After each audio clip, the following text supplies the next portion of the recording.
బాగి కరుణ చెప్పిన లొకేషన్కి వచ్చి ఎక్కడే ఆయన ఎక్కడా అని అడుగుతూ ఉండగా అదేనే నేను సార్ని ఇక్కడే చూశానే అని అమర్ గుచ్చి చెప్తూ ఉంటుంది కరుణ బాగితో.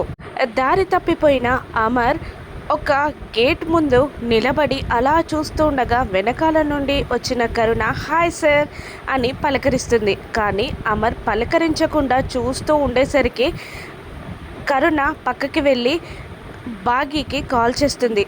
సార్ ఇక్కడున్నాడు అని విషయం చెప్పేస్తుంది కరుణ బాగీకి. నువ్వు అక్కడే ఉండు, మా ఆయన్ని పట్టుకునే ఉండు, నేను వస్తున్నా అని అంటూ బాగి హడావుడిగా కరుణ చెప్పిన లొకేషన్కి వచ్చేస్తుంది.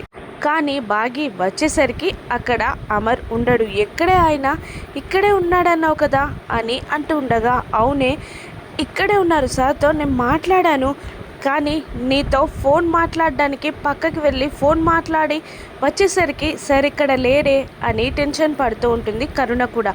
బాగి షాక్ అవుతుంది. ఆయన ఎక్కడికి వెళ్ళారు, ఇప్పటిదిప్పుడే ఎలా మాయమైపోయారు అని అనుకుంటూ ఉంటుంది బాగి. కరుణ బాగి ఇద్దరూ కలిసి ఆ చుట్టుపక్కలంతా వెతుకుతూ ఉంటారు. ఇంతలో అమర్ని తప్పించుకున్న తీవ్రవాదుల ముఠ బంధిస్తుంది. అమర్ని కిడ్నాప్ చేసేస్తుంది ఆ ముఠ. అమర్ని ఒక చైర్కి కట్టేస్తారు ఆ తీవ్రవాదులు. ఆ తీవ్రవాదుల హెడ్ గన్ను పట్టుకొని అమర్ దగ్గరికి వస్తూ ఉంటాడు. బాగి కరుణ టెన్షన్గా అదంతా వెతుకుతూ ఉంటారు.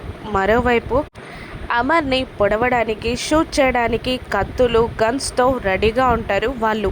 కరుణ బాగి మాత్రం పిచ్చి వాళ్ళలాగా అదంతా వెతుకుతూ ఉంటారు. తీవ్రవాదులు బంధించిన అమర్ని బాగి ఎలా కాపాడుకుంటుందో రాను ఎపిసోడ్స్లో చూద్దాం. Thank you for watching.